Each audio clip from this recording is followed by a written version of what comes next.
میں نے سب سے پہلے 99 میں کورس کیا تھا 4 ڈائمینشن، اور جب وہ میں نے کورس کیا تو پھر مجھے اس میں دلچسپی پیدا ہوئی، اور لیکن مجھے اس کی چیزیں کچھ سمجھ نہیں آ رہی تھیں، تو میں نے کہا بہتر یہ ہے کہ چونکہ جو میرے استاد تھے محیط صاحب، تو ان کا ٹیچنگ کا انداز یہ تھا کہ وہ ہر جمعرات کو لیکچر کرنے جو ابھی تک ہو رہے ہیں ان کا، تو وہ کہتے تھے ماں مجھ سے سوال پوچھ لو، تو میں وہاں جاتا تھا تو وہاں موقع نہیں ملتا تھا، کیونکہ 50-60 لوگ بیٹھے ہوتے تھے، تو وہ پیپر پہ لکھ کے ان کو ہم دیتے تھے سوال، تو وہ جواب مختصر کر دیتے تھے۔ میں نے کہا خود سیلف اسٹڈی کرو، کیونکہ میں پہلے سے بھی پڑھا ہوا تھا، تو میں نے بکس بازار سے جا کے خریدی۔ تو پہلی بک جو میں نے خریدی اس کا نام تھا power of sub conscious mind, اور ایک وہ بڑے مشہور ہپنوٹسٹ ہیں، انہوں نے لکھی تھی۔ میں نے اس کو پڑھی تو مجھے کافی چیزیں پتہ چلی جو ضروری تھیں۔ میں نے اس بک سے اس مینول کو کنیکٹ کرنا شروع کیا۔ جب میں سمجھ گیا تو پھر میں نے جو اپنے اندر پہلے جو مجھے لگتا تھا کہ خرابیاں ہیں، اینگر ہے اور روڈنس ہے، ایروگنس ہے، یہ کیونکہ یہ ان بلٹ ہو گئی تھی، ایک تو پروفیشن کی وجہ سے جس سے میرا تعلق رہا، اور پھر بعد میں کچھ ایسے حالات تھے، تو ان کی وجہ سے مجھے لگا کہ یہ نیگیٹو قسم کی چیزیں جو پروگرام ہو گئیں، تو ان کو دور کرو۔ تو میں نے ان پہ توجہ دی، اور اس پروگرام کے ذریعے الحمدللہ میں نے آلموسٹ اپنی اصلاح کی طرف جو قدم اٹھایا وہ 90% میں نے مکمل کر لیا تھا۔ میں نے کہا چلو اب یہ چل رہا ہے۔ پھر اسی دوران میں نے اسی سال میں نے ریکی لیول 1-2 کر لیا، دسمبر کے اینڈ تک 99 کی، تو 3 کورس میں نے اس وقت کر لیے۔ باقی اس کے بعد یہاں پھر جو کورسز وہ چلاتے تھے محیط صاحب، ڈاکٹر محیط، ان میں پھر NLP بھی تھی، ہپنوسس بھی تھا، اور منی مائنڈ تھا، اور ریکی ماسٹر کا کورس تھا، تو وہ بھی میں نے سارے کمپلیٹ کر لیے۔ پھر کمپلیٹ کرنے کے ساتھ یہ تھا کہ میں پھر ان کو ریپیٹ بھی کرتا تھا۔ جیسے 4 ڈائمینشن ہے، تقریباً میں نے 12 بار کوئی ریپیٹ کیا، تو ہر بار جب میں ریپیٹ کرتا تھا تو مجھے نئی نئی چیز سمجھ میں آتی تھی، اور میں خود بھی اس میں امپرومنٹ کرتا تھا۔ اور اس طریقے سے یہ میرا جب سفر شروع ہوا، اب جب یہ ساری چیزیں میں نے سیکھ لیں تو میری تسلی نہیں تھی، کیونکہ میں اور پڑھنا چاہتا تھا، تو وہ یہاں تھا نہیں اویلیبل۔ تو پھر جب میں نے معلومات کی تو پتہ لگا کہ اس سے جو ایڈوانس کورسز ہیں وہ یا تو سنگاپور میں ہوتے ہیں، اور تھائی لینڈ ہے، اور یا انڈیا ہے، یا پھر اب UK چلے جائیں اور USA چلے جائیں۔ ہم نے کہا چلیں ٹھیک ہے، فی الحال جو قریب ملک ہیں ان میں تو آگے اسٹڈی کرتے ہیں۔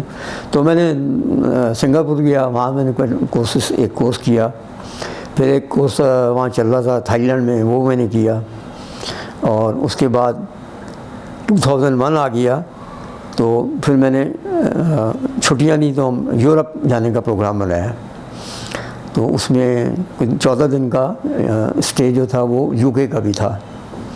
تو چلنے سے پہلے میں نے وہاں لنڈن میں میرا قیام تھا 7 دن کا، تو وہاں ایک کالج ہے London college of alternative medicine, ان کو میں نے ویب پہ سرچ کیا، اور ان کو میں نے ایک ای میل کی کہ بھئی میں آپ کے پاس آ رہا ہوں، اور یہاں میرا 3 دن اسٹے ہے۔ تو اس میں ایک کورس تھا چائلڈ کاؤنسلنگ جو 7 گھنٹے کا تھا۔ میں نے وہ دیکھا کہ یار یہ سب سے شارٹیسٹ کورس یہی ہے، اور یہی میں کر سکتا ہوں کہ میں اتنا ٹائم ہی نہیں، اور دوسرے فائنینشیل آپ کو پتہ ہے ان کی تو پاؤنڈز میں ساری چیز چلتی ہے، وہ پیسے کے معاملے میں بہت اونچے ہیں۔ خیر انہوں نے کہا کہ ٹھیک ہے فلانا فلانا، میں نے مجھ سے پروگرام پوچھا آپ کب پہنچیں گے، کس دن آئیں گے، وہ سارا طے ہو گیا ان کے ساتھ سب چیزیں۔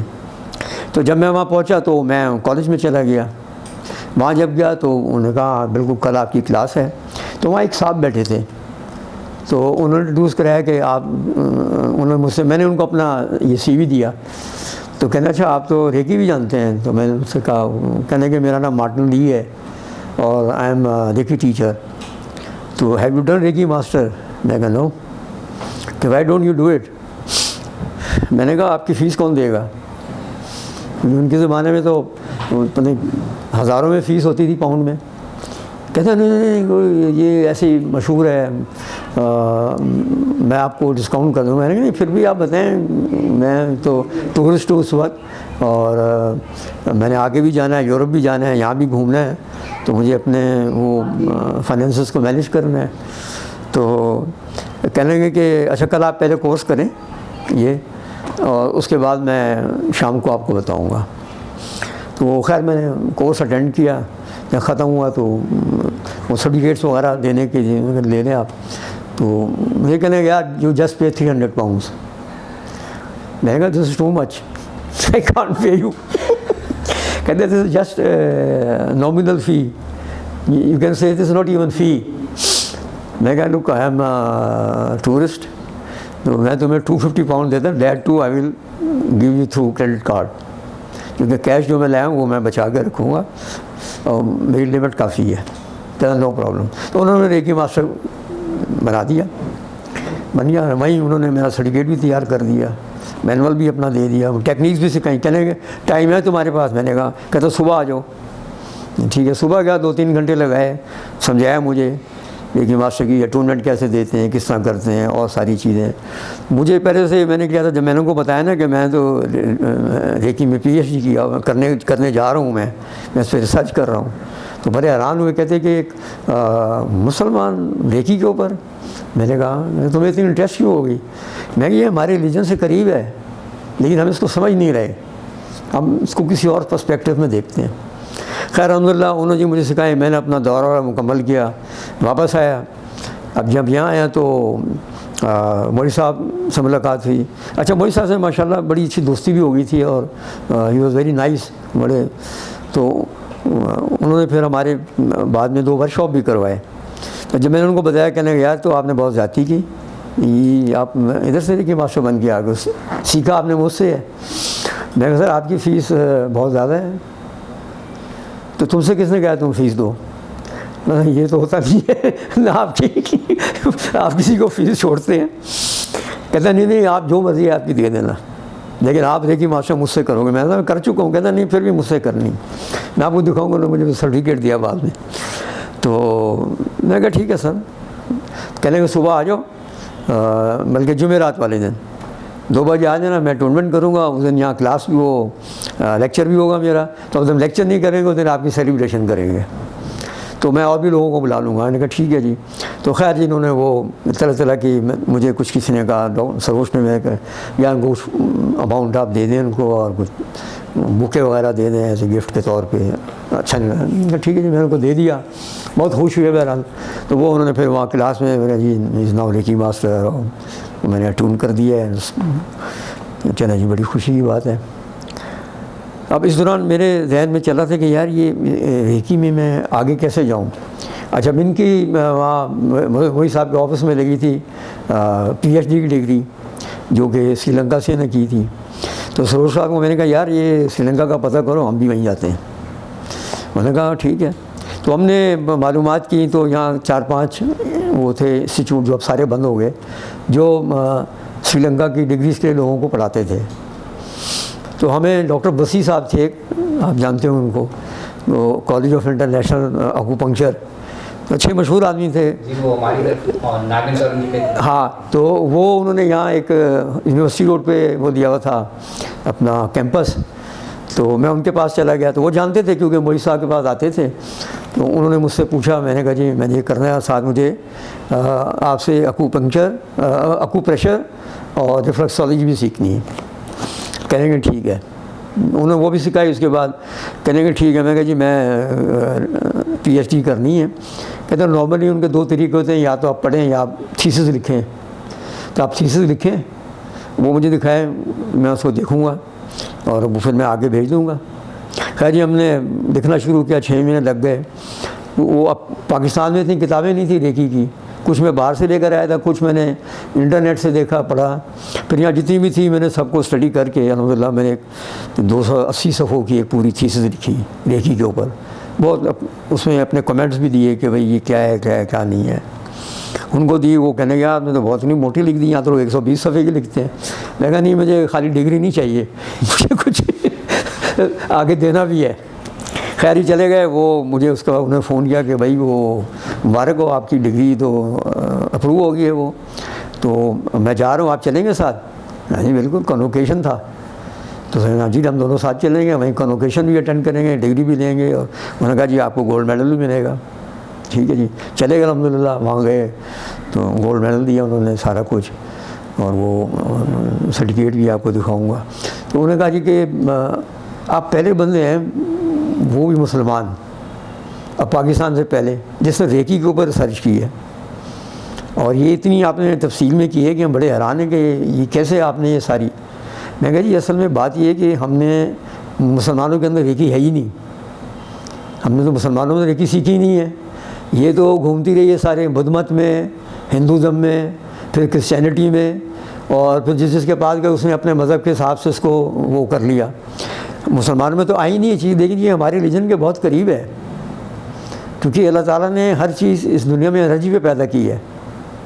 اس لیے مجھے یہ لگا کہ یہ تمہاری بہت قریب ہے, صرف ہم نے اس کو مطلب غلط دی ہے.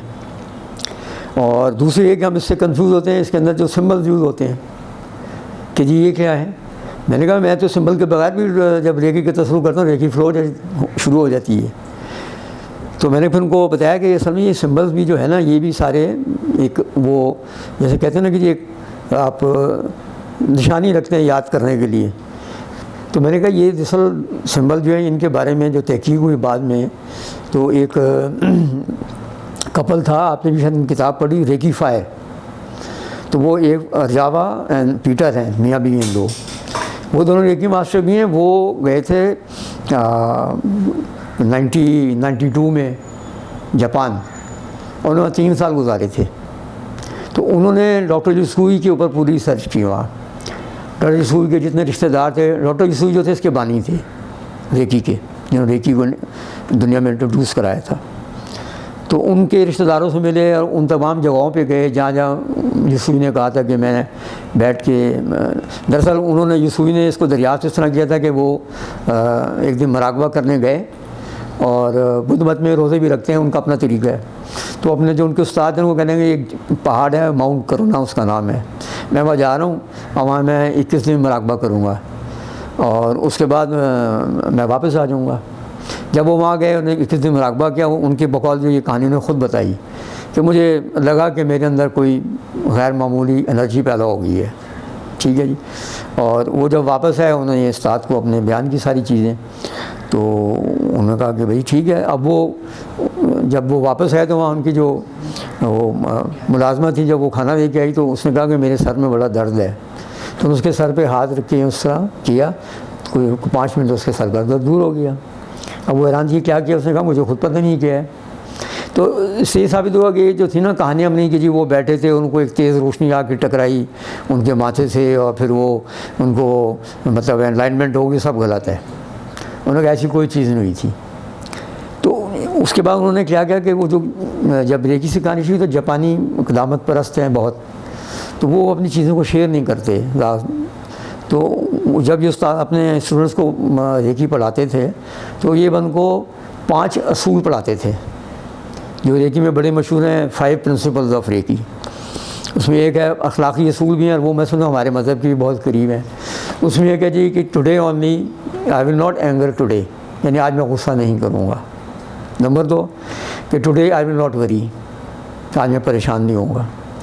تیسرا یہ ہے کہ جی میں آئی ول لیو ان ایٹیچیوڈ آف گریٹیچیوڈ, میں ایک شکرانے کے احساس میں رہوں گا. ٹھیک ہے جی. تیسرا میں اپنے جو چوتھا جو میرے سے جو بڑے ہیں استاد ہیں میرے اور ایلڈرز ہیں ان کی میں عزت کروں گا, احترام کروں گا.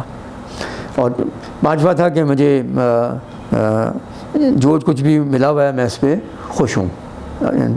اس طرح کے وہ 4-5 پرنسپل تھے. تو وہ ان کو اسٹوڈنٹس کو کہتے ہیں کہ اس کو آنکھیں بند کرو اور جاپانی زبان میں دہراؤ. اور طریقہ ہوتا ہے کہ ان کے یہاں ہوتا ہے وہ اس کو کہتے ہیں گشو پوزیشن.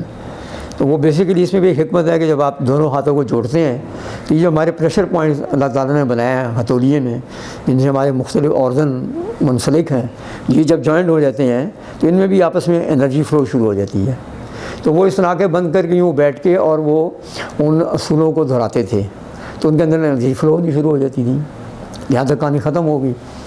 اس کے بعد انہوں نے یوسفی صاحب کو کہا کہ جی ہمیں ایک مشکل پیش آ رہی ہے کہ جب ہم دوسروں کو ریکی دینا چاہتے ہیں، فرض کریں ایک دم کسی کو ایمرجنسی ہو گئی ہے، تو جب اس کو ریکی دیتے ہیں، ہم اس طرح کرتے ہیں، یوں کرتے ہیں، تو وہ بندہ انکار کر دیتا ہے، وہ کہتا ہے تم کو جادو کر رہے ہو. مطلب آپ بھی کسی کے ساتھ کریں گے تو وہ شخص جو ہے شک میں پڑ جائے گا، یار یہ کچھ کر رہا ہے میرے اوپر. تو اس سے ہمیں شرمندگی بھی ہوتی ہے. تو آپ کو ہمیں طریقہ بتائیں کہ ہم اس کو لوگوں کی ہیلپ بھی کر سکیں فرسٹ ایڈ کے طور پہ ان کو. تو یوسفی صاحب نے کافی ایسے سوچنے کے بعد سمبل بنایا جس کو ہم وہ چوکورے کہتے ہیں. بیسیکلی چوکورے کا مقصد یہ ہے کہ میرے پاس آؤ. تصور ان کا یہ تھا کہ یہ جو اوپر سے روشنی اللہ تعالیٰ نے جو انرجی دی ہے، اس کو آپ فوکس کرتے ہیں اپنے دماغ میں، یعنی ٹو کم ہیئر. اس کا چوکورے کا مطلب ہے جاپانی میں، یہ جاپانی لفظ ہے چوکورے، کم ہیئر. تو اس کا مطلب کہ آپ روشنی کو انوائٹ کر رہے ہیں، تو جب آپ اس کو یہ لفظ دہراتے ہیں 3 بار، تو وہ انرجی جو ہے وہ آپ کے دماغ میں داخل ہو جاتی ہے. آپ کے دماغ سے داخل ہو کے پھر آپ کا دماغ سے آپ اس کو خود ڈائریکٹ کر سکتے ہیں جسم میں جہاں چاہیں. اور اس کا طریقہ یہ تھا کہ یہ ہاتھوں سے فلو کرتی ہے. ہاتھوں سے فلو کرنے کے بعد جب آپ وہ ہاتھ کسی دوسرے پہ رکھتے ہیں، یہ انرجی اس کو ٹرانسفر ہو جاتی ہے، منتقل ہو جاتی ہے حرارت. تو اس طریقے سے انہوں نے یہ سمبل ایجاد کیا. وہ لوگ خوش ہو گئے کہ جی ٹھیک ہے، یہ تو مسئلہ حل ہو گیا ہمارا. تو یہ تھوڑی طویل تو نہیں ہوگی زیادہ.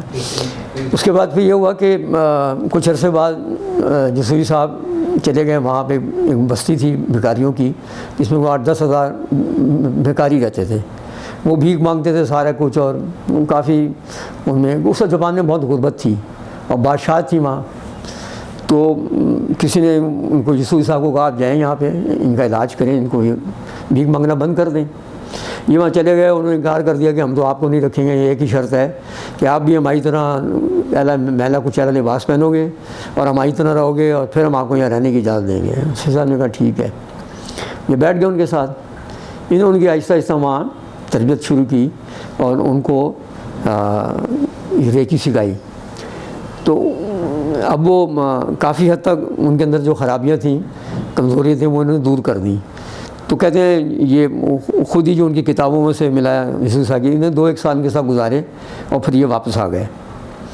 جب واپس آ گئے اس کے بعد پھر انہوں نے درس و تدریس کا سلسلہ شروع کر دیا.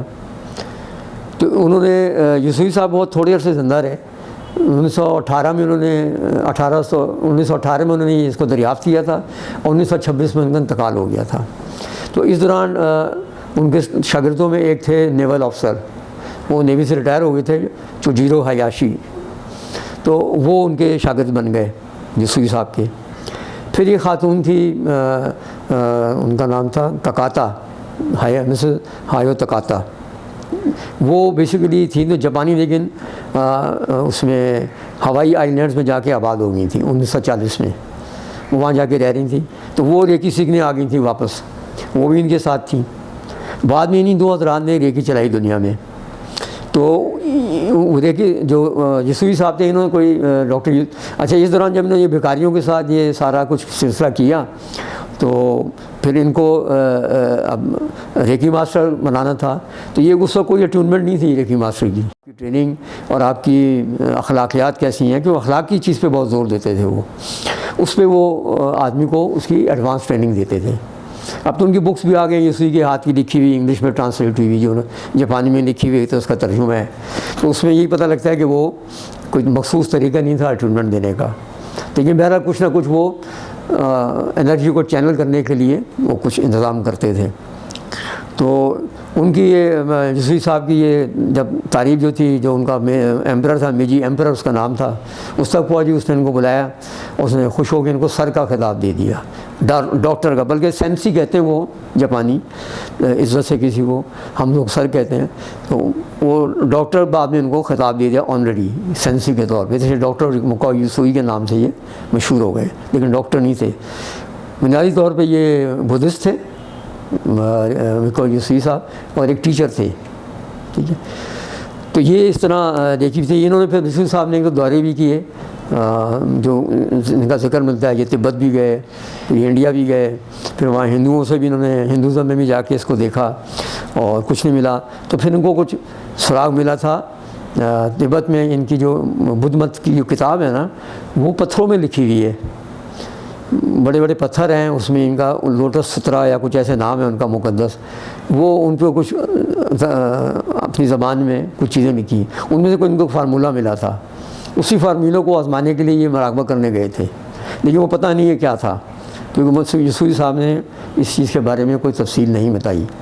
باقی جو کچھ بھی ہے لوگوں نے قصے کہانیاں گھڑی ہوئی ہیں، وہ سب مارکیٹنگ کے لیے کہ یہ کا وہ کوئی اس کی کوئی تصدیق نہیں ہے۔ لیکن یہ ان دو صاحبان نے جو کتاب میں لکھا ہے، انہوں نے کہا ہم ہر چیز کی تصدیق کر رہے ہیں، ہر انہوں نے پھر تصویریں بھی ڈالیں، یسوع کے مقبرے کی بھی ڈالیں، جہاں وہ مراقبہ کر رہے تھے وہاں کی بھی ڈالیں، جو جس جگہ وہ رہتے تھے وہاں کی بھی ڈالیں، پھر ان کے سارے رشتہ دار کہنے لگے کہ یہ کہیں تصدیق نہیں ملتی، یہ قصے کہانیاں لوگوں نے بنا لیں۔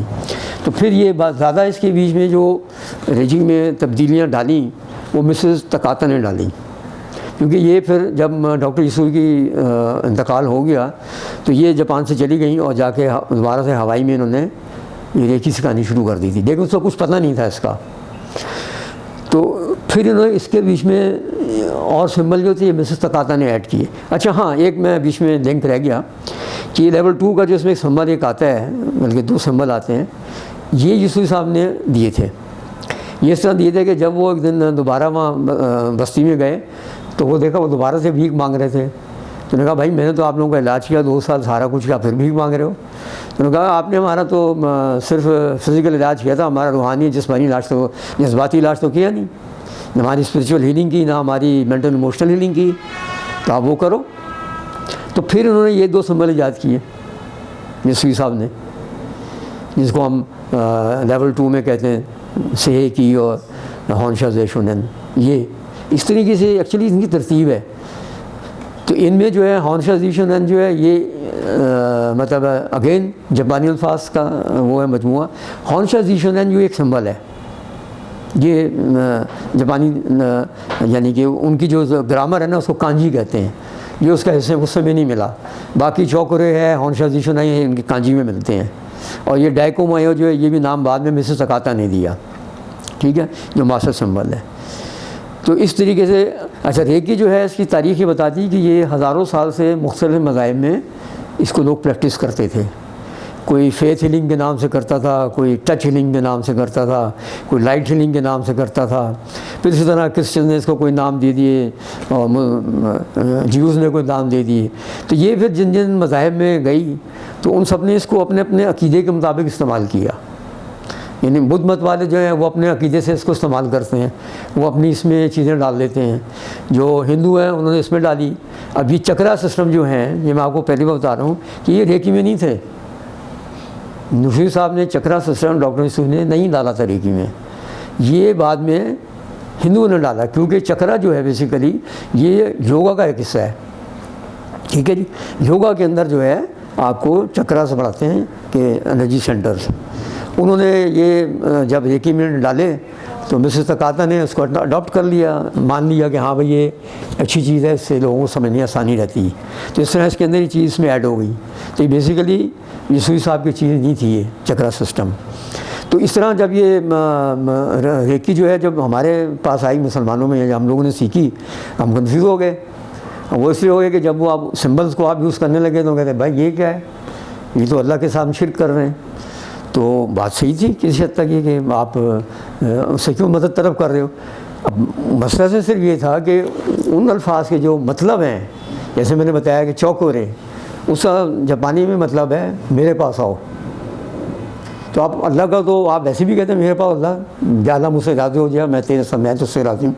اللہ خود کہتا ہے میں تمہارے ساتھ ہی رہتا ہوں، تو مجھے بلانے کی ضرورت نہیں ہے۔ تو کنسیپٹ اس طرح ہونا چاہیے کہ سمپل سا، زیادہ کنفیوز نہیں کریں کہ میں اللہ سے ملنے جاؤں تو مکہ مدینے میں جاؤں گا تو اللہ ملے گا، اللہ تو ہر جگہ موجود ہے۔ تو اسی طرح وہ سمبل جو ہے اس کا مطلب ہے کہ اس میں کوئی ایسی شرک والی چیز نہیں ہے۔ دوسرا سمبل تھا سیکی کا، اگر اس کو غور سے دیکھیں تو اس کے 2 حصے ہیں، وہ آپ کے سب کانشیس مائنڈ کو سر انداز کرتا ہے، اس لیے اس سے آپ مینٹل اینڈ ایموشنل ہیلنگ کرتے ہیں، ٹھیک ہے جی۔ اور اس کے جو سمبل ہے وہ بھی 2 حصوں میں تقسیم ہے، ایک آپ کے لیفٹ برین کو شو کرتا ہے، ایک آپ کا رائٹ برین کو شو کرتا ہے۔ تو جب وہ آپ اس کو ڈرا کرتے ہیں تو آپ کے لیفٹ اینڈ رائٹ برین جو ہیں دونوں ایک ساتھ وہ ہو جاتے ہیں، انرجائز ہو جاتے ہیں۔ بس عام طور پہ یہ کہ آپ دونوں برین سے ایک ساتھ، جیسا آپ کو پتہ ہے کہ آپ کام نہیں لے سکتے، یعنی عام زندگی میں اگر ہم لوگ جیسے بھی بات کریں تو ہم کانشیس مائنڈ سے بات کر رہے ہیں.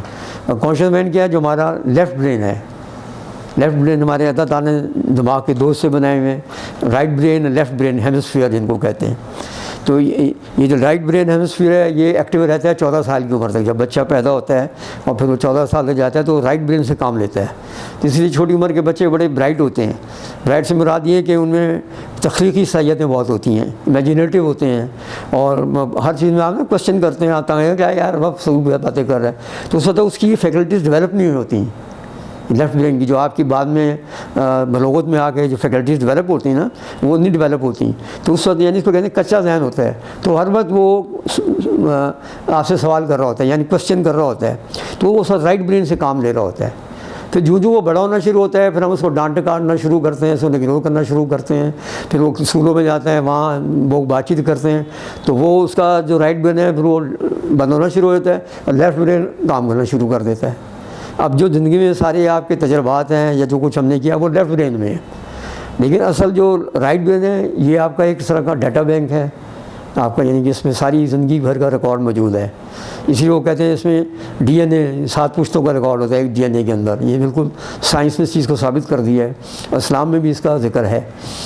تو وہ رائٹ برین جو ہے وہ پھر ایکسیس نہیں ہوتا, لیکن اس کے اندر سے اگر آپ کوئی چیز ایکسیس کرنی چاہیں تو جب تک آپ ایک مخصوص کیفیت میں نہ جائیں, مراقبہ نہ کریں یا اپنے آپ کو وہ کیا کہتے ہیں بالکل سلو ڈاؤن نہ کر لیں, پرسکون نہ کر لیں, تو رائٹ برین جو ہے کام نہیں کرتا. تو یہی ہمارے جو ہم لوگ اپنے ذکر اللہ کرتے ہیں, ذکر کرتے ہیں, اللہ کا ذکر کرتے ہیں سارا کچھ, وہ کیا ہے تو ہم ایک بجت میں آ جاتے ہیں, ایک کیفیت طاری ہو جاتی ہے. تو عمل تو ہم کو نہیں کر رہے ہوتے, ہم تو اللہ کا ذکر کر رہے ہوتے ہیں. تو اس ذکر سے جو سکون ملتا ہے پھر آپ کے جسم میں جو وہ کیفیت پیدا ہوتی ہے تو آپ کا جسم پرسکون ہو جاتا ہے, تو آپ کا رائٹ برین کام کرنا شروع کر دیتا ہے. اب یہ چونکہ ہمیں کانشیس نہیں ہوتے کہ اس وقت ہمارے دونوں برین کام کر رہے ہیں, تو اگر ہم کوئی اس وقت انفارمیشن دینے چاہیں تو ہم رائٹ برین سے ایکسیس کر سکتے ہیں. اس کا بھی ایک طریقہ ہے. یہ جو پروگرام میں نے آگے سیکھے سلوا, تو وہ یہی کرتا ہے کہ وہ آپ کے رائٹ برین سے ساری انفارمیشن لیتا ہے, رائٹ برین آپ کا سارا کام کرتا ہے.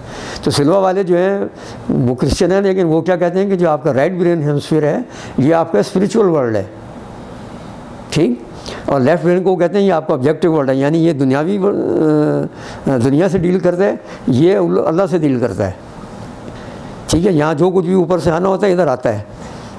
اس لیے ان کی بڑی اچھی ایک انہوں نے, کیونکہ میں نے سلوا کے جو کورس کیے ہیں شاید پاکستان میں کسی بھی نہیں کیے, میں 5 کورس کیے ہیں اس کے الحمدللہ.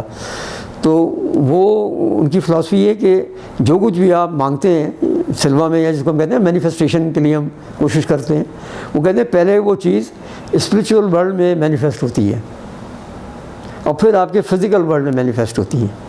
اور اس کی مثال وہ بڑی اچھی دیتے ہیں کہ جی ایک اندھا ہے, وہ کہتا ہے کہ مجھے یہ BMW چاہیے, ٹھیک ہے جی, اور وہ جا کے الفا اسٹیٹ میں جاتا ہے بغول ان کے, اور وہاں مراقبے میں جا کے اور اس کی تصویر بناتا ہے اور کہتا ہے بس یہ چیز مجھے چاہیے, یہ ماڈل کی ہو, اس کلر کی ہو, سانی ہو. کہتے ہیں ہو یہ رہا کہ اب خالی عثمان صاحب تو نہیں وہ مرسڈیز یا وہ BMW مانگ رہے, بے شمار دنیا میں لوگ ہیں اس کی خواہش کر رہے ہوں گے, ٹھیک ہے. تو وہ کہتے ہیں اگر اللہ تعالیٰ اس طرح سب کی خواہشیں پوری کرنی شروع ہو جائے گا سیکنڈوں میں, تو اس دنیا میں فساد برپا ہو جائے گا. وہ کہنا ہے تھوڑے بعد عثمان صاحب نے کہا سر جی میرا دل بھر گیا ایک ہفتے, اب مجھے تو مرسڈیز چلانے کا شوق ہو رہا ہے, اب مجھے مرسڈیز چاہیے. تو کہتے ہیں اس لیے آپ کو اللہ تعالیٰ نے محدود کر دیا ہے, آپ سے یہ اختیار چھین لیا گیا. اگر آپ کو اختیار دے دیں کہ ہر چیز کو مینیفیسٹ کر لو تو پھر تو اس دنیا میں فساد برپا ہو جائے گا. لہذا اللہ کا بھی مانگنے کا جو طریقہ ہے وہ یہی ہے, جب آپ اللہ سے مانگتے ہیں تو میں نے بڑی بات سے لوگوں میں کہتا ہوں کہ آپ سائنسی طریقے سے سوچیں, جب آپ اللہ سے کوئی چیز مانگتے ہیں تو سیدھی اللہ کے پاس جاتی ہے. جیسے آپ کمپیوٹر میں جاتے ہیں نا تو ہارڈ ڈسک میں جاتی ہے, تو وہاں لوہے قلم ہے, جب لوہے قلم میں جاتی ہے تو پھر فرشتے بتاتے ہیں اللہ کو پتہ ہوتا ہے کہ یہ اللہ تعالیٰ یہ جو مانگ رہے ہیں یہ نہیں مل سکتا کیونکہ یہاں نہیں لکھا ہوا. تو اللہ کہتے ہیں کہ ٹھیک ہے نہیں لکھا تو میں نے تو خالی ہاتھ نہیں لوٹانا, میرے بندے نے مجھ سے مانگا ہے, میری شان کے خلاف ہے, تو اس کو کوئی اور چیز دے دو یعنی اس کی جگہ. تو وہ کہتے ہیں جو متبادل نعمت ہے نا وہ بھی نہیں دی جا سکتی, وہ بھی اس کے مفاد میں نہیں ہے. تو اللہ کہتا ہے پھر کوئی اور چیز جو ہے نا جو اس نے کبھی نہیں مانگی وہ دے دو, وہ عطا کر دو اس کو. تو کہتے ہیں پھر آپ کو وہ عطا کر دی جاتی ہے. جب وہ آپ کو مل جاتی ہے تو آپ سوچتے ہیں یار میں نے تو یہ چیز مانگی نہیں تھی, پتہ نہیں یہ کہاں سے آ گئی یار, یہ آپ شکر نہیں کر رہے ہوتے، سوچ نہیں تھے کہ یا اللہ میں تو مانگا کچھ اور تھا، دے تو نے کچھ اور دیا ہے، تو دیا تو ہے اس نے آپ کو، ٹھیک ہے نا. تو اس طرح بااختیار نہیں بنایا کہ جو مانگو تو اسی وقت دے دوں گا. تو وہ اس کی چونکہ وہ کہتا ہے کہ جو میں تمہیں نہیں دینا چاہتا ہوں تمہارے اختیار میں نہیں ہے، یہ تمہارے مفاد میں نہیں ہے، مجھے اس پتہ ہے کہ آگے وہ تمہارے لیے ہے. اور پھر بالکل ہی کوئی چیز اگر نہیں دینا چاہ رہا تو کہتا ہے کہ اس کا اجر میں آخرت میں اٹھا کے رکھ لوں گا، تو آخرت میں دوں گا تو وہ شاید بہت بڑی چیز ہوگی جس کا ہمیں حیثیت مسلمان کسی قسم کا شک نہیں ہونا چاہیے کہ انشاءاللہ اللہ تعالیٰ ہمیں بہت ہی اعلیٰ نعمت سے سرفراز دے گا. تو اسی سلسلے میں اللہ تعالیٰ نے فلاسفی کو بیان بھی کیا ہے سورہ کہف میں، جیسا موسیٰ علیہ السلام نے آپ اللہ تعالیٰ نے سوال جواب کیے کہ یہ کیوں ہوتا ہے، یہ کیوں ہوتا ہے. انہوں نے کہا اچھا تم چلے جاؤ فلانی جگہ، دریا کے کنارے ایک بزرگ ملیں گے تم ان سے سوال کر لینا، تمہیں جواب دے دیں گے. تو حضرت خضر علیہ السلام ان کو ملے. اور آپ نے پڑھا ہوگا قرآن میں واقعہ بڑا مشہور ہے کہ جب وہ چلے تو دریا کے پار جانے لگے تو وہ جو کشتی والا تھا تو حضرت خضر علیہ السلام نے اس کی کشتی توڑ کے اسے تختے سے توڑ دیے، اس کو عیبدار کر دیا. حضرت موسیٰ غصہ گیا، یہ کیا کیا، یہ تو ہم نے پار جانا تھا اس سے، اور یہ مچھیرا ہے، غریب آدمی ہے، آپ نے اس کی کشتی بھی توڑ دی. تو انہوں نے کہا دیکھو جب ہم چلے تو میں نے پہلے کہا تھا کہ مجھ سے سوال نہیں کرنا تو میں جواب نہیں دوں گا، تو ابھی تو میں اپنے وعدے پہ قائم رہا. تو میں نے کہا اچھا چلو ٹھیک ہے میں نہیں پوچھوں گا. آگے گئے، رات ہو گئی، ایک گاؤں میں تھے، صبح ہوئی تو گزرنے لگے تو جگہ تھی وہاں ایک دیوار بنی ہوئی تھی، وہ اپنا گری ہوئی تھی، تو لوگ اس کا ملبے کو اٹھا رہے تھے. تو خضر علیہ السلام نے بڑھ کے وہ ان سے کہا نہیں آپ لوگ جاؤ، میں تو انہوں نے پوری دیوار دوبارہ پختہ کر کے بنا دی اور وہ چل پڑے. اس نے پھر پوچھا بھائی یہ کیا ضرورت تھی دیوار بنانے کی؟ کہنا میں نے منع کیا تھا مجھ سے سوال نہیں کرنا. تو کہتا اچھا ٹھیک ہے مجھ سے غلطی ہو گئی. آگے چلے تو 2-3 دن گزر گئے تو پھر ایک کسی گھر میں گئے، وہاں ایک بڑا خوبصورت سا نوجوان سا لڑکا تھا. تو حضرت خضر صاحب نے اس کو مار دیا. اب حضرت موسیٰ سے رہا نہیں گیا، انہوں نے کہا بس بہت ہو گئی، یہ تو آپ نے بڑا ظلم کیا، اتنا بچے کو مار دیا. تو کہنے بس ٹھیک ہے اب میں بھی آپ کے ساتھ نہیں چل سکتا. تو حضرت موسیٰ نے کہا چلتے چلتے یہ تو بتا دیں کیا کیوں ہے. کہنے ہاں یہ میں بتا دیتا ہوں کیونکہ اللہ نے شاید آپ کو اسی لیے بھیجا تھا، کیونکہ اللہ کی جو وہ چیزیں ہوتی ہیں ہمیں دیر میں سمجھ میں آتی ہیں.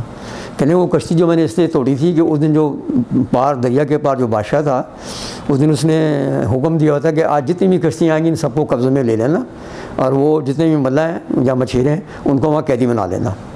تو یہ جو ہے نا ملا یہ مچھیرا یہ نیک آدمی تھا، تو اللہ نہیں چاہتا تھا کہ یہ وہاں قیدی بنے اور یہ اس کی کشتی تو دوبارہ بھی ٹھیک ہو جائے گی. تو جس کی کشتی بھی وہاں پکڑی جاتی، ضبط ہو جاتی، اور یہ روزگار سے بھی محروم ہو جاتا، اس لیے میں نے اس کی کشتی توڑ دی. کہتے ہیں اچھا ٹھیک ہے سمجھ میں آ گئی. تو کہتے ہیں کہ وہ دیوار آپ نے کیوں بنائی؟ کہتے اس دیوار کے نیچے جو تھا 2 یتیم بچوں کا خزانہ چھپا ہوا تھا. تو احتمال یہ تھا کہ جب یہ کھدائی کریں گے، صفائی کریں گے، وہ خزانہ نکال لیں گے جو اللہ تعالیٰ نے محفوظ رکھا تھا ان 2 یتیموں کے لیے، کہ جب وہ بڑے ہوں گے تو وہ اللہ تعالیٰ خود ان کی ماں رہنمائی کر کے لے جائے گا، وہ وہاں سے خزانہ نکال لیں گے. اس لیے میں نے اس دیوار کو سیدھا کر دیا تاکہ یہ خزانہ ان کے ہاتھ نہ لگے. ہم سمجھ یہ بھی ٹھیک میں سمجھ آ گئی. تو کہنے یہ پھر آپ نے بچے کو کیوں مار دیا؟ تو کہنے گی کہ دیکھو اللہ نے جو ہے نا اولاد اور رزق تو اپنے ہاتھ میں رکھا ہوا ہے، جس کو چاہوں بے حساب دوں، جس کو گن کر دوں، جس کو چاہوں بالکل نہ دوں. یہ میرے ہاتھ میں، اس پہ کوئی ہم لوگ سوال نہیں کر سکتے اللہ سے. تو کہنے گے پھر بھی کہنے گے بات یہ ہے کہ یہ جو بچہ تھا یہ اس کے ماں باپ بہت متقی اور پرہیزگار نیک لوگ تھے، لیکن اس لڑکے نے بڑے ہو کے ان کو ایذا پہنچانی تھی، تکلیف پہنچانی تھی، ان کو تنگ کرنا تھا، اور ان کے تنگ کرنے سے احتمال تھا کہ ان کی عبادات ضائع ہو جائیں گی، جو کہ اللہ نہیں چاہتا تھا کہ ان کی ریاضت جو ہے عبادت. تو اللہ نے کہا اولاد تو میرے ہاتھ میں نا، میں ان کو نیک بیٹا دوں گا، لہٰذا اس کو اللہ نے واپس لے کے ان کو نیک اولاد دے گا. عیسیٰ کو سمجھ میں آ گئی یہ چیز. پھر تو میرے بھی سمجھ میں آ گئی کہ یار کہ یہ جو ہم کہتے ہیں یہ کیوں ہو گیا، یہ کیوں نہیں ہوا، تو اللہ کی بصیرت سمجھ میں آ گئی کہ اللہ کا چلانے کا انداز یہی ہے.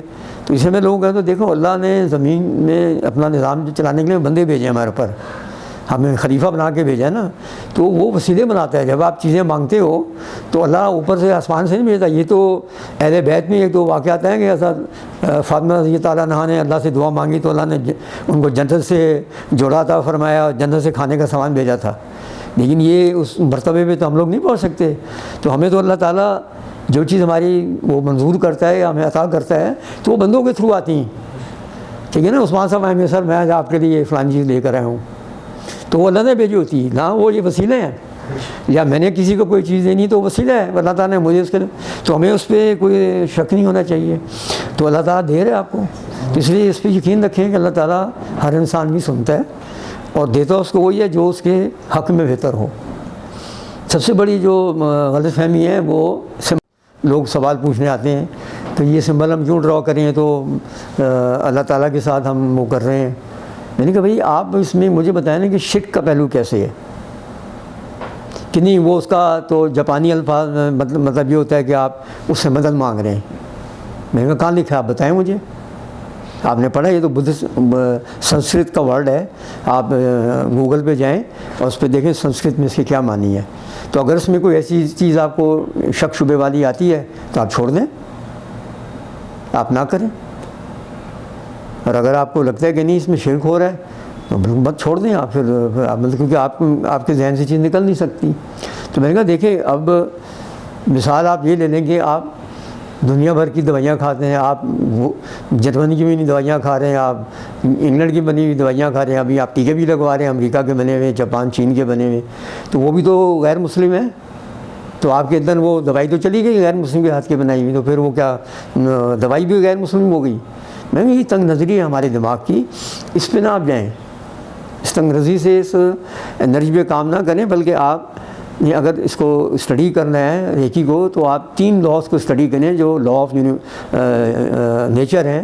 لا آف وائبریشن, ٹھیک ہے, جو بتاتی ہے کہ جب آپ ہر چیز اللہ تعالیٰ نے انرجی سے کریٹ کی ہے اور ہر چیز کریٹ ہو رہی ہے. بلکہ مجھے یاد ہے کہ ٹی وی 1 پہ ایک صاحب آتے تھے کامران صاحب, تو وہ بڑے انہوں نے اچھے مائنڈ سائنسز کے پروگرام پیش کیے تھے.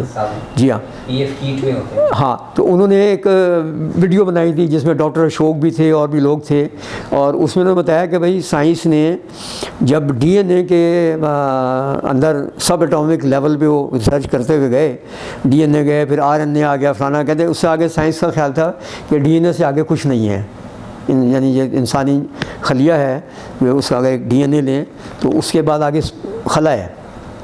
تو کہتے ہیں انہوں نے تجربہ کیا اور وہ ڈی این اے سے جب آگے گئے تو آر این اے مل گیا, آر این اے سے آگے ملے تو کہتے وہاں خلا نہیں تھا, وہاں پہ بجلی کود رہی تھی.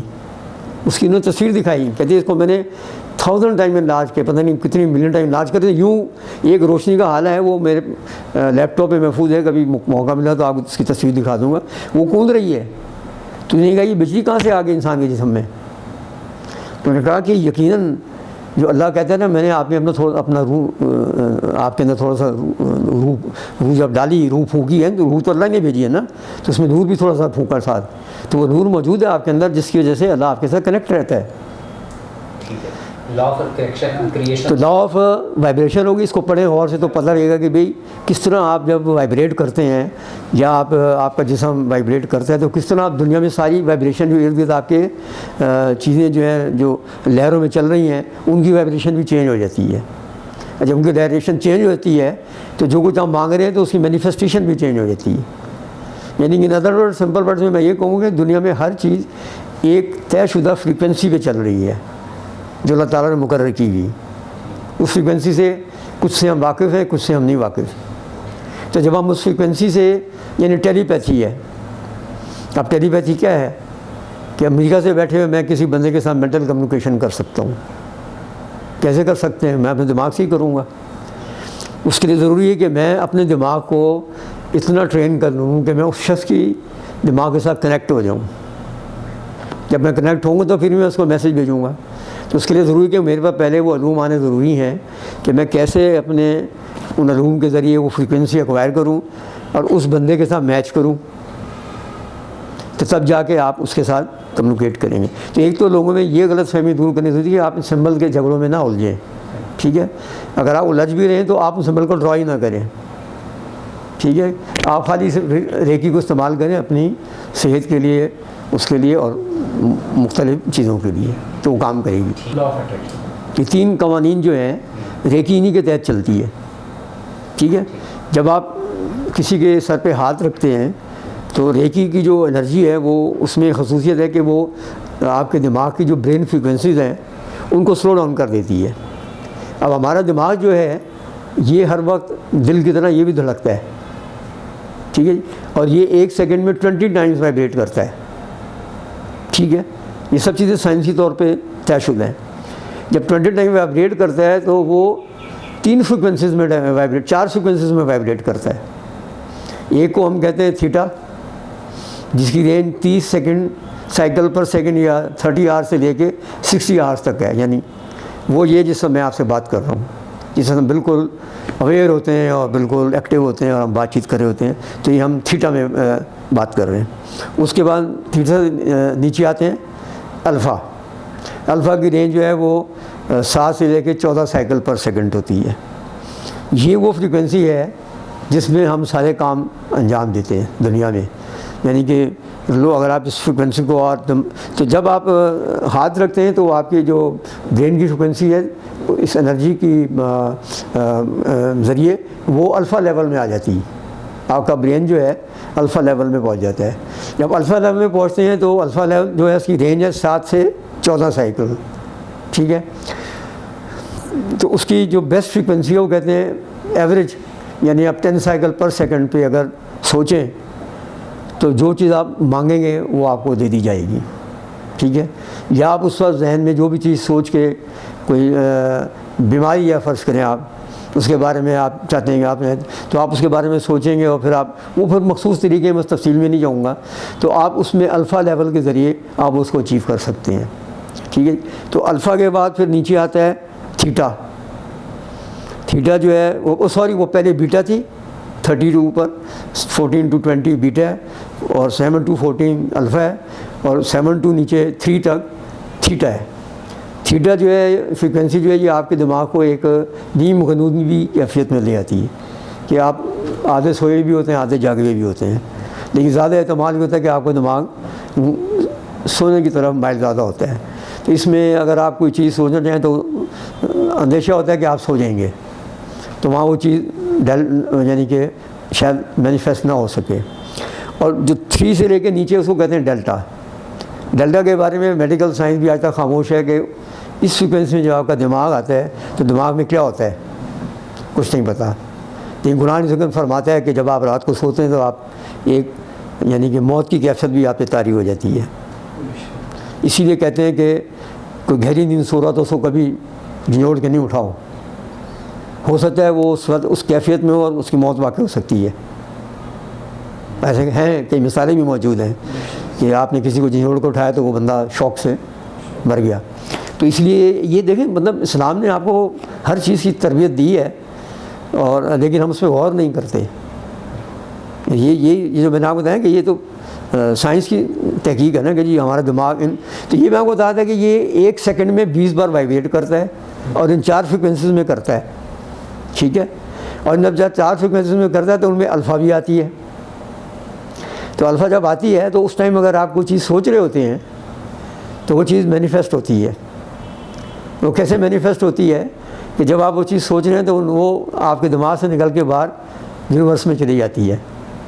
جب وہاں یونیورس میں جاتی ہے تو لا آف اٹریکشن کے تحت اس وقت عثمان بھی سوچ رہا ہوتا ہے کہ یار جو وہ میرے ساتھ وہ گھڑی تھی نا مجھے بھی چاہیے, ٹھیک ہے جی. تیسرا بندہ سوچتا ہے یار وہ میں نے عثمان کو دیکھا تو گھڑی پہنے مجھے بھی وہ چاہیے. تو سمجھیں کہ اس وقت کوئی ہزاروں لاکھوں لوگ اس چیز کے بارے میں سوچ رہے ہوں گے. ان سب کے خیالات جو ہیں ایک آوارہ سے بادل کی طرح اڑتے ہوئے آپس میں کنیکٹ ہو جاتے ہیں, جڑ جاتے ہیں لا آف اٹریکشن کے تحت. ایسا ہی ہوتا ہے. اور جب وہ جڑ جاتے ہیں تو وہ کیا ہوتا ہے کہ وہ ہوتے ہیں انرجی کی شکل میں, ایک انرجی توانائی کی شکل میں ہوتے ہیں. لیکن آج جب وہ جڑتے ہیں تو وہ ہیوی ہو جاتے ہیں اور وہ مینیفیسٹ ہو جاتے ہیں, تو وہ انرجی ڈائلوٹ ہو جاتی ہے, گر جاتی ہے. تو جب وہ مینیفیسٹ ہوتی ہے تو جس نے جو چیز مانگی ہوتی ہے, یا غیر ارادی طور پہ بھی آپ نے کبھی غور کیا ہوگا کہ کوئی ایسی چیز آپ کہتے ہیں جس کو ہم انگلش میں گورا کہتے ہیں آہا ایکسپیرئنس, کہ یار یہ کاش میں نے یار اس پر کوئی چیز اور مانگی ہوتی ہے مل گئی مجھے. تو بیسیکلی وہ آپ نے ڈیفالٹ میں وہ چیز مانگی ہوتی ہے, اور جب مینیفیسٹ ہوتی ہے تو آپ کو بھی اس کا حصہ مل جاتا ہے. تو اب یہ اس 1 سیکنڈ کے اندر اتنا کچھ ہو رہا ہوتا ہے آپ کے دماغ میں. تو جب آپ اس کو وقفے کو 1 سیکنڈ سے بڑھا کے آپ منٹوں میں لیں الفا میں, اور آپ نے دماغ کو ٹرین کر لیں تو لا آف اٹریکشن جو ہے وہ تو زیادہ قوت سے کام کرے گی. ریکی سیکھنے کے لیے کوئی خاص مہارت کا ہونا ضروری ہے؟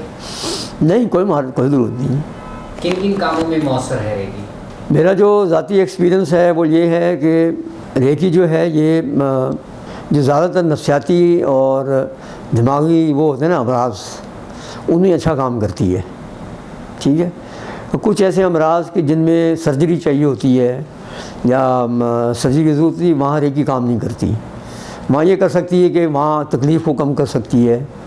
اور ایک تجربہ ہے میرے سامنے کہ آپ جو ہیں اگر فریکچر ہو جائے،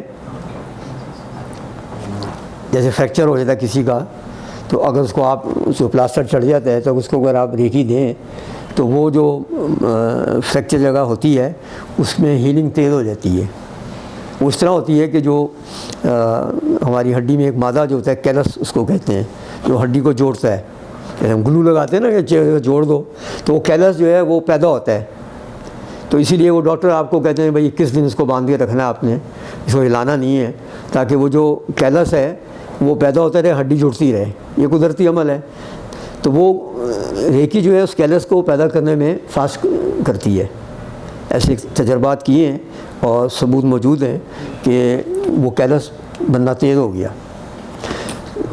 اچھا، آپ سے ریکی سیکھنے کا کوئی ریکی سیکھنا چاہے تو اس کا کیا طریقہ کار ہے؟ کوئی رابطہ، کوئی ای میل وغیرہ؟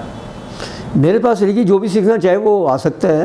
میں نے کیونکہ کبھی اپنی جو الحمدللہ میں نے مارکیٹنگ نہیں کی اپنی، نہ میں کوئی اشتہار چھاپتا تھا نہ کچھ. میرے تقریباً آپ سمجھیں میں نے 700-800 لوگوں کو ریکی سکھائی ہے اور کوئی 22 ریکی ماسٹر بنائے ہیں.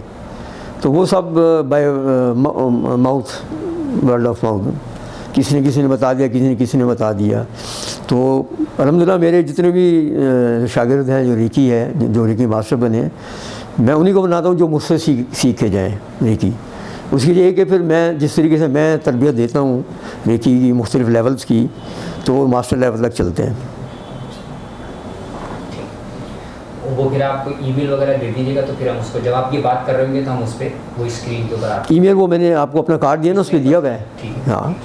اچھا، بلکہ اب تو واٹس ایپ ہے تو اس پہ لوگ کانٹیکٹ کر سکتے ہیں. ٹھیک ہے، وہ کرتے ہیں. ریکی ماسٹر بننے کے لیے ایک بالکل نابلد آدمی ہے ریکی سے، کل کتنا وقت درکار ہوتا ہے؟ ریکی ماسٹر جو ہے ایک بنیادی طور پہ ایک بڑا ذمہ داری کا کام ہے. کیونکہ میں نے جن لوگوں کو ریکی ماسٹر بنایا ان کو میں نے کوئی پیسوں یا کچھ نہیں، ان کی نالج کی بیسس پہ بنایا کہ ان کے پاس کتنی مہارت، کتنی نالج ہے اور کتنے انہوں نے اس میں لوگوں کو ریکی میں ہیل کیا ہے یا ان کا ایکسپیرینس ہے. اس کی بیسس میں فیصلہ کرتا تھا کہ یہ اب اس قابل ہیں. کیونکہ نارملی ہمارے یہاں ریکی ماسٹر بننے کا جو ٹرینڈ ہے وہ سکھانے سے زیادہ کمانے کا ہے، کہ لوگ ریکی ماسٹر بن گئے تو پھر وہ ریکی سکھانے کے لیے لوگوں سے پیسے لیتے ہیں. ٹھیک ہے، مجھے اس پہ کوئی ذاتی اعتراض نہیں ہے، لیکن اعتراض یہ ہے کہ پھر وہ لوگوں کو سکھا نہیں سکتے. ٹھیک ہے. ایک صاحب دفعہ میرے پاس آ گئے یہاں، وہ آپ کے علاقہ میں رہتے ہیں، میں نام نہیں لوں گا، تو وہ مجھے کسی کے ریفرنس سے آئے کہ جنہوں نے بھیجا ہے تو مجھے ریکی ماسٹر کی اپوائنٹمنٹ دے دیں. تو میں نے کہا میں نے نہ آپ کو لیول 1 سکھایا ہے نہ لیول 2 سکھایا ہے. آپ نے کہاں سے سیکھا؟ جی میں نے ان سے سیکھا ہے. میں نے کہا آپ کو کوئی سرٹیفکیٹ ہے، کوئی مینول ہے کہ نہیں؟ میں نے اسے جب پوچھ گچھ کی تھوڑی سمبلس کے بارے میں اور چیزوں کے بارے میں، تو وہ کچھ زیادہ واقف نہیں تھے. تو میں نے اس کو کہا دیکھیں میں آپ کو آپ کہتے ہیں جی میں آپ کو ابھی 40,000 روپے دے دوں، آپ مجھے ریکی ماسٹر بنا دیں. تو میں نے کہا پیسوں کی بات نہیں ہے، بات سر یہ ہے کہ میں آپ کو اگر ریکی ماسٹر بنا دوں گا تو میں آپ کو سرٹیفکیٹ دوں گا. کیونکہ میرا جو طریقہ استادی کا وہ یہ ہے کہ میں جس کو ریکی ماسٹر بناتا ہوں میں اس کو ایک سرٹیفکیٹ دیتا ہوں، میں اس کو ایک شیلڈ دیتا ہوں ریکی ماسٹر کی. یہ میرا طریقہ ہے شاگرد کو ریکی ماسٹر بنانے کا. تو میں تو آپ کو یہ چیزیں نہیں دوں گا اور نہ ہی میں آپ کو ریکی ماسٹر بناؤں گا. تو بہت انہوں نے اصرار کیا. میں نے کہا نہیں، پیسوں کی بات نہیں ہے، آپ کو ریکی آتی ہی نہیں ہے. لوگ جلد بازی کرتے ہیں.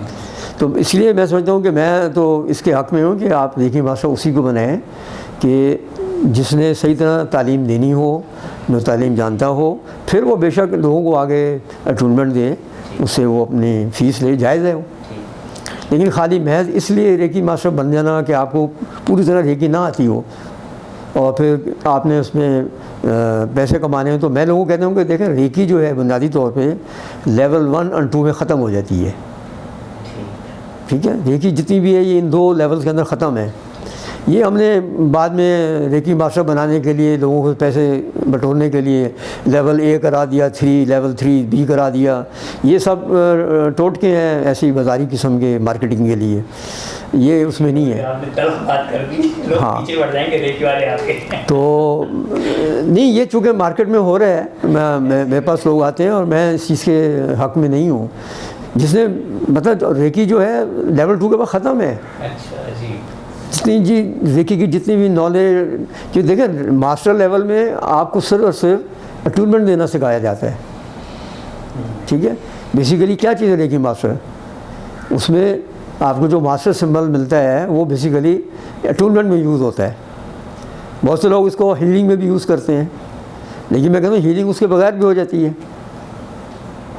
کیونکہ سمبلوں میں جو سمبلز ہیں ان میں خود کچھ کوئی پاور نہیں ہے، کسی سمبل کے اندر کوئی پاور نہیں ہے. ٹھیک ہے، ہاں یہ سب کچھ آپ کے دماغ سے اور آپ کی انرجی لیول سے ڈپینڈ کرتا ہے کہ آپ نے بندے کو کتنا متاثر کیا. میں نے کہا میرا ریکی دینے کا انداز یہ ہے کہ جب میں کسی کو ریکی دیتا ہوں نا تو میرا اس کا ایک انرجی چینل جو ہے بن جاتا ہے. میری انرجی، بلکہ عثمان نے تجربہ بھی کیا تھا کہ ایک دفعہ ہم نے وہاں گروپ ہیلنگ کی تھی، تو ہیلنگ دی تو کسی ہاتھ میں درد ہو گیا تھا، درد تھا یہ چلا گیا تھا، کیا تھا وائبریشن. تو اس نے کہا بھائی آپ ہٹا لیں اپنا ہاتھ، کیونکہ ظاہر ہے انرجی پاورفل تھی بہت، تو وہ برداشت نہیں ان سے. ہاں تو وہ میں کہتا جی میں یہ کرتا ہوں کہ مجھے کسی کے اندر جانے کی ضرورت نہیں، مجھے تو ہیلنگ کرنی ہے. ہیلنگ میں نہیں کر رہا، نہ میری ذات کر رہی، وہ تو انرجی کر رہی ہے، اور اس کو جس طرح اللہ تعالیٰ نے اس میں چیزیں رکھی ہیں وہ جا رہی. تو میں کیا کرتا ہوں، میں اس میں ہاتھ رکھے میں اس سے ڈسکنیکٹ ہو جاتا ہوں. ڈسکنیکٹ میں رہتا ہے کہ میں دماغی طور پہ اس کی دماغ میں جانے کی کوشش نہیں کرتا. میں دعا کرتا ہوں یا اللہ اس کو شفا دے، اس کے جو مسئلے ہیں اس کو حل کر دے. کیفیت کا نام ہے دماغی کیفیت. تو وہ ہر انسان کے مزاج پہ منحصر ہوتا ہے کہ آپ خوشی ان چیزوں سے محسوس کرتے ہیں جو آپ کو پسند ہو. ٹھیک ہے جی، یعنی میں کہتا ہوں کہ یار میں اس سے زیادہ خوش ہوتا ہوں جب مجھ سے یہ اس قسم کی کوئی چیز ہو، یعنی مجھے اس چیز کا شوق ہے، جب میں یہ کرتا ہوں تو میں خوشی محسوس کرتا ہوں. ٹھیک ہے، یا اگر اب میری عمر ایسی ہو گئی کہ میں کوئی نیک کام کروں تو مجھے ایک سکون خوشی محسوس ہوتی، مجھے لگتا ہے کہ یار یہ میں نے اچھا کام کیا ہے، مجھے پہلے کر لینا چاہیے تھا.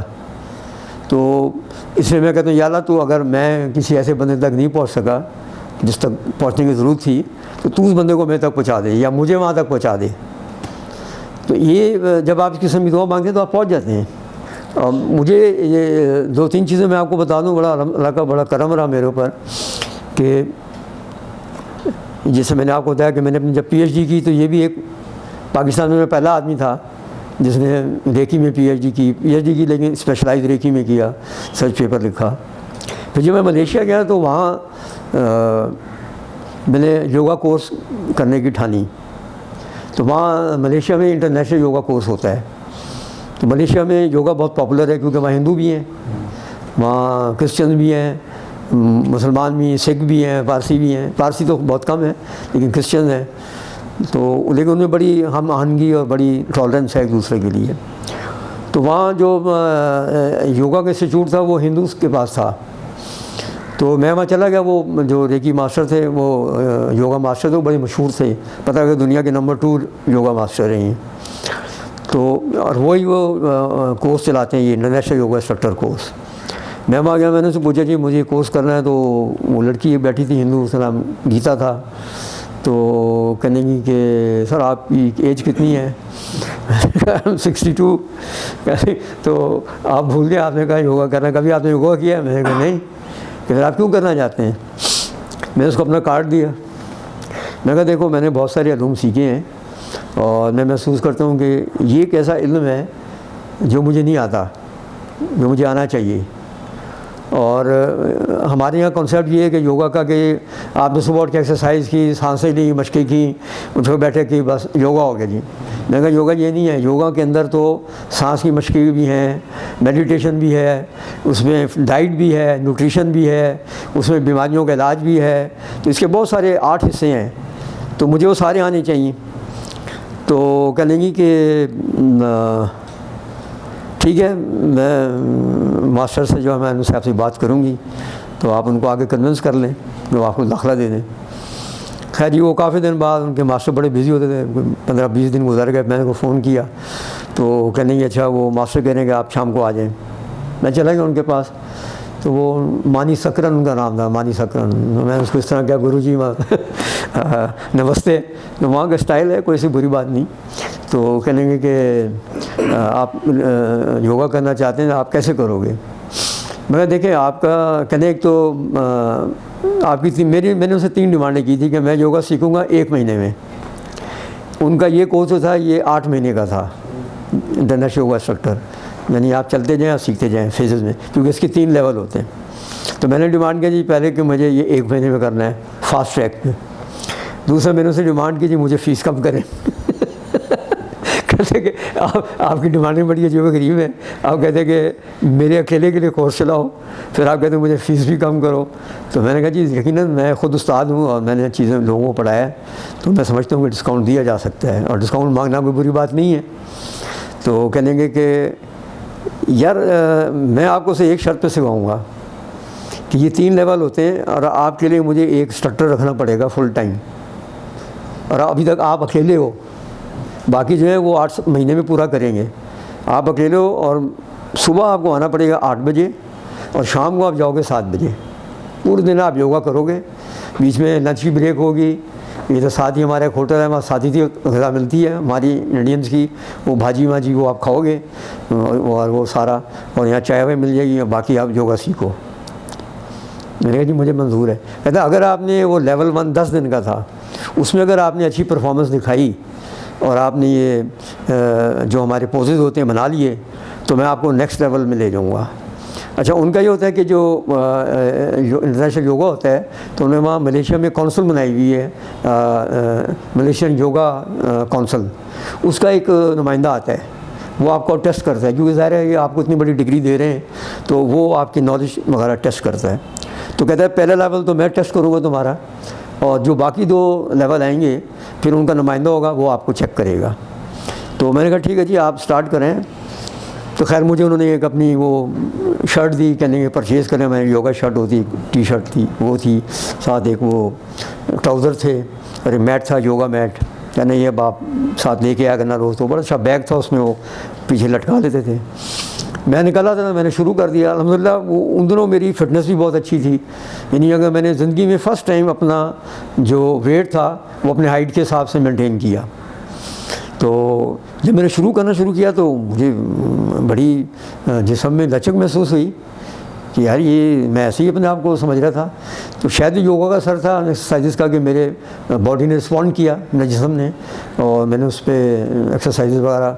تو اس میں جتنے بھی پوزز تھے وہ تقریباً 100% میں نے بنا لیے. اور چونکہ مجھے بولنا اچھا آتا تھا، میں پہلے انسٹرکٹر رہا تھا، تو وہ یہ چیز چیک کرتی تھی کہ یہ بولتا کیسے ہے. یوگا میں ہوتا ہے نا کہ آپ یوگا جب کراتے ہیں کلاس کو، تو ان کا جو طریقہ ہے یوگا کرانے کا ہوتا ہے کہ سامنے کلاس ہے، اور اگر اسٹیج ہے تو آپ اسٹیج پہ کھڑے ہوتے ہیں، یا سامنے آپ اپنا میٹ بچھا لیتے ہیں، اور آپ انسٹرکشن دیتے ہیں. اوکے جی بیٹھ جائیں، اس طرح بریدھ ان بریدھ آؤٹ اس طرح کریں. تو آپ انسٹرکشن دیتے جاتے ہیں، بولتے جاتے ہیں، اور لوگ اس پہ عمل کرتے ہیں. تو مجھے چونکہ میرے اندر فلوئنسی تھی، پہلے پڑھاتا رہا ہوں، تو میں وہ جب پڑھاتا تھا تو وہ ان کو پسند آتا تھا کہ یار آپ کی ٹائمنگز بہت اچھی ہے، کہ اس آسن میں بریدھ ان کب کرنا ہے، بریدھ آؤٹ کب کرنا ہے. تو مجھ سے پوچھتے کہ یار یہ آپ نے کیسے اندازہ لگایا ہے؟ مجھے پتہ ہے کہ یہ جب میں بریدھ ان کروں گا تو میرے جسم یہ مسل، یہ اعضاء جو ہیں، آرگنز جو ہیں، یہ رسپونڈ کریں گے، یہ کانٹیکٹ کریں گے یا پھیلیں گے. اور جو میں پوز بنا رہا ہوں تو یہ اس پوز کو بنانے میں میری مدد دیں گے. تو اس طرح میں کلاس کو بتاتا تھا کہ اب آپ بریدھ آؤٹ کریں، تاکہ جو آپ نے آسن بنایا یا پوز بنایا ہے یہ اب آپ اس پہ سیٹ ہو جائیں. تو خیر وہ اس چیز سے بڑے متاثر ہوئے، اور انہوں نے مجھے یہ ان کی لگی ہوئی میں چیزیں آپ کے ایسا دکھا دوں گا بعد میں. تو انہوں نے مجھے کہا ٹھیک ہے جی آپ لیول 2 میں چلے جائیں. لیول 2 میں آئے تو وہاں میں پھنس گیا تھوڑا. وہاں جو اصل میں یوگا کے جو ہے نا یہ ایک حصہ ہے جو ہم یوگا کراتے ہیں نا پارٹس، یہ جو ایکسرسائزز کراتے ہیں تو یہ اس کو ہستانہ یوگا کچھ کہتے ہیں، وہ ہستا یوگا کچھ اس طرح ان کے سنسکرت میں لفظ ہیں، یہ اس کا ایک حصہ ہے، یہ پورا یوگا نہیں ہے. یعنی ایک پارٹ ہے یہ اس کا خالی یوگا کے پوزز بنانا. اور یوگا کے جو پوزز بناتے ہیں ہم موسٹلی تو یہ پرندوں سے مشابہت رکھتے ہیں، چڑیوں سے، کووں سے، چھپکلی سے، کیونکہ جو یوگی تھے ہندو وہ جنگلوں میں رہتے تھے اور وہاں سے وہ نیچر کے قریب رہ کے تو جانوروں کے پوزز دیکھتے تھے کہ کوا کیسے بیٹھا ہے، چھپکلی کیسے بیٹھی، چیل کیسے بیٹھی ہے، فلانا کیسے، سانپ کیسے بیٹھا ہے. یہ جو کلانی ریکی آ گئی ہے اصل میں یوگا کے اندر ہے، کلانی حصہ ہے پورا کلانی یوگا. تو وہ سانپ کو دیکھتے تھے. تو اس طرح یہ جانوروں سے چیتا کس طرح کھڑا ہوا ہے، شیر کس طرح ہے، بلی کیسے بیٹھ گئی ہے، چونپ کس طرح، اصل ان کے پوزز آپ نے دیکھے اس طرح ہے، جانوروں سے مشابہت ہے ان کی. تو وہ اب جانوروں کے اندر تو اللہ تعالیٰ نے ان کا ایک اپنا جسم کا نظام رکھا ہے تو وہ اس کے حساب سے بیٹھ جاتے ہیں. ہم انسان نہیں بیٹھ سکتے، ہمارے جسم کی ساخت اور طرح ہے، لیکن اگر آپ پریکٹس کریں تو آپ اس طرح بیٹھ سکتے ہیں. تو اس میں کچھ پوز ایسے تھے جو مجھ سے نہیں بن رہے تھے.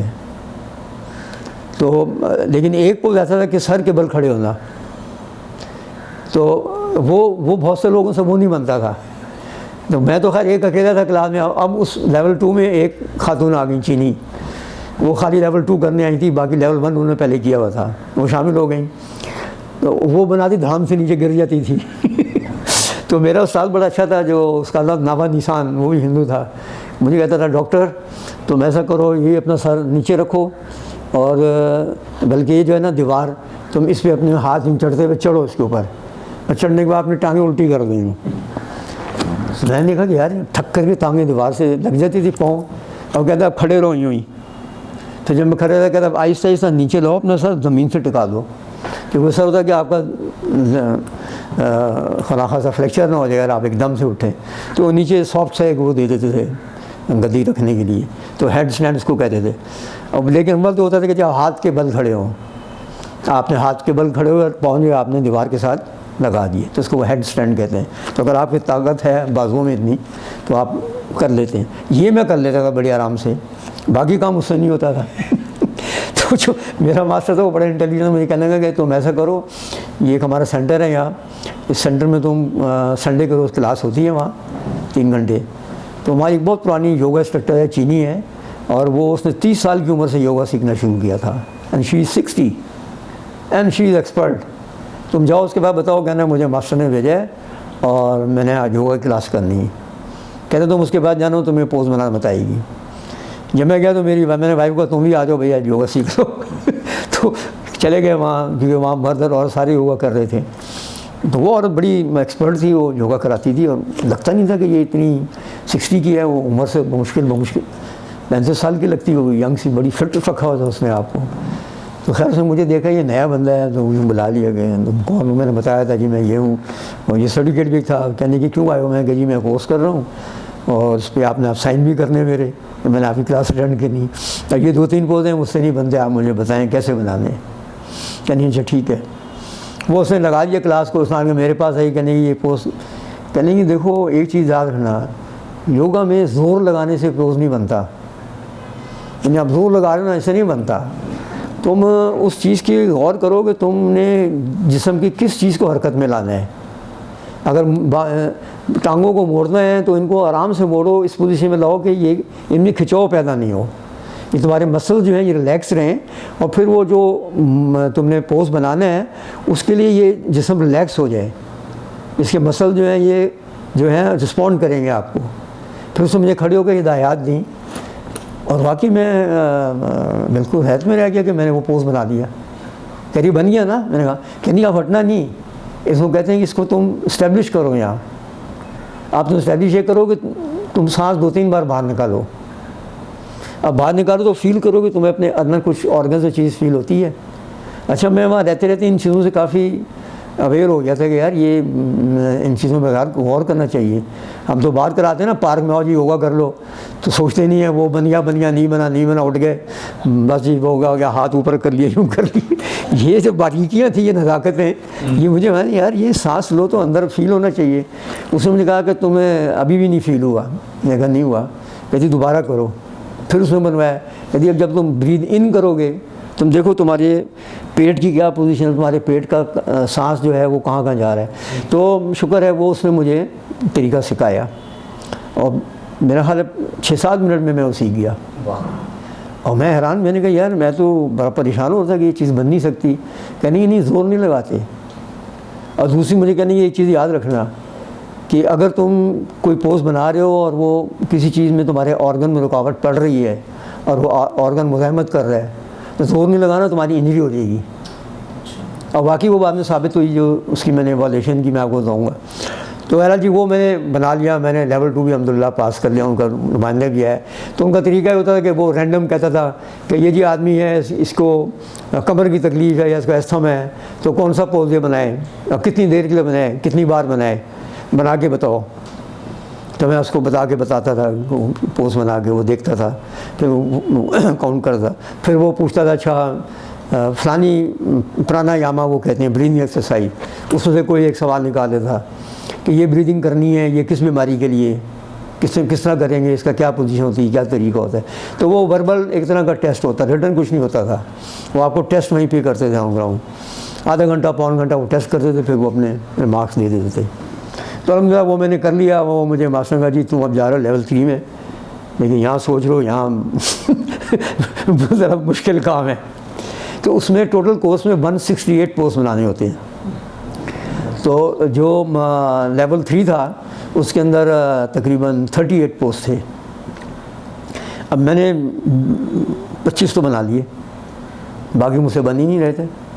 اتنے مشکل تھے کہ یعنی جیسے آپ 2 ٹانگوں پہ کھڑے ہو، ٹانگیں آپ کے پیچھے کھڑی ہو جائیں، وہ ہوتی تھی دھڑم نیچے.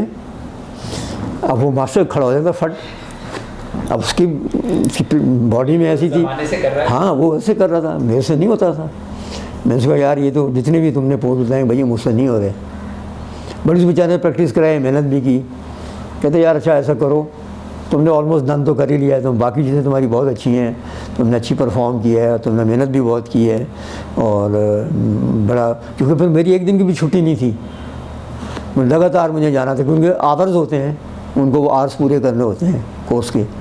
تو وہ اس میں کوئی رعایت نہیں تھی.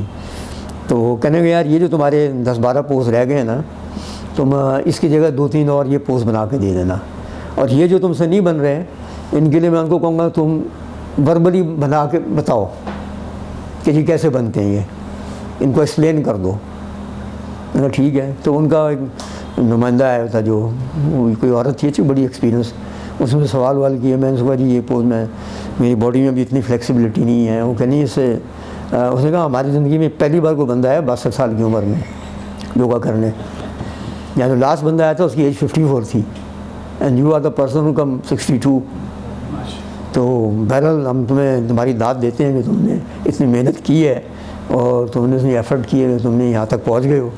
تو ہم تمہیں اتنا وہ دے دیتے ہیں تمہارے اوپر لیٹیٹیوڈ، لیکن تم ایکسپلین کرو. تو پھر میں اس کو ایکسپلین کی کہ یہ پوز جو بنتا ہے اس طرح بناتے ہیں، اس کی اس طرح کمانڈ دیتے ہیں، اس میں ساتھ سے ساتھ اندر کرتے ہیں ساتھ.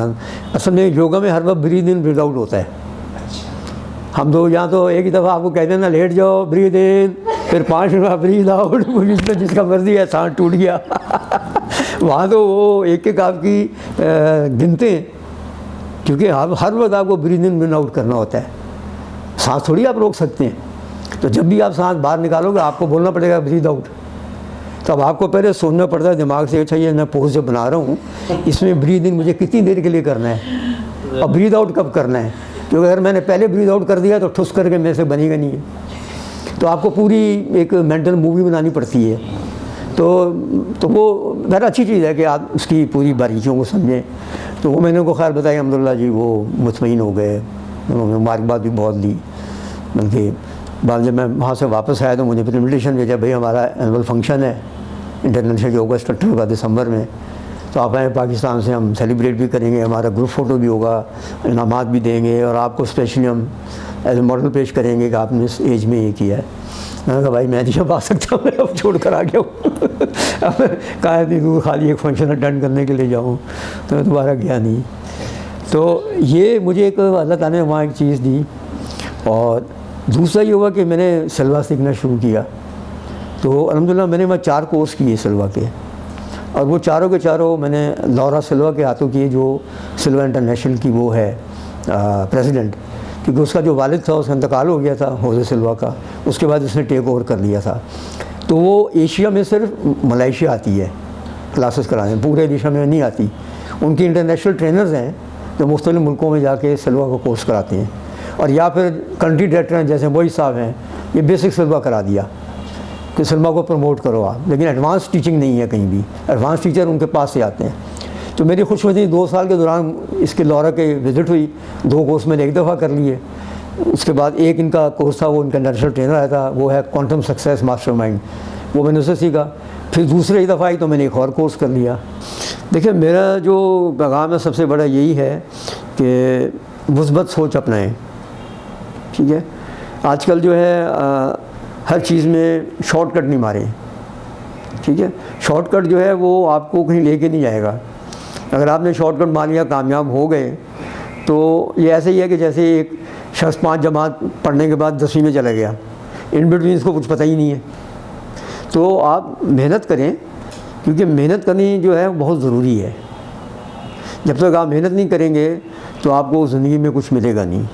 اور دوسری کہ جو سوچ ہے اس کو اپنی مثبت رکھیں، کسی کے بارے میں آپ گمان نہ برا کریں، تو نہ لگائیں کسی کی، یہ اللہ تعالیٰ کو چیزیں بھی پسند نہیں ہیں اور نہ ہی آپ کے لیے اچھی ہیں۔ آپ اپنے اوپر غور فکر کریں کہ بھائی میں اپنے آپ کو اچھا انسان بناؤں، میں اپنے آپ کو کچھ بہتر بناؤں، میں لوگوں کے کام آؤں۔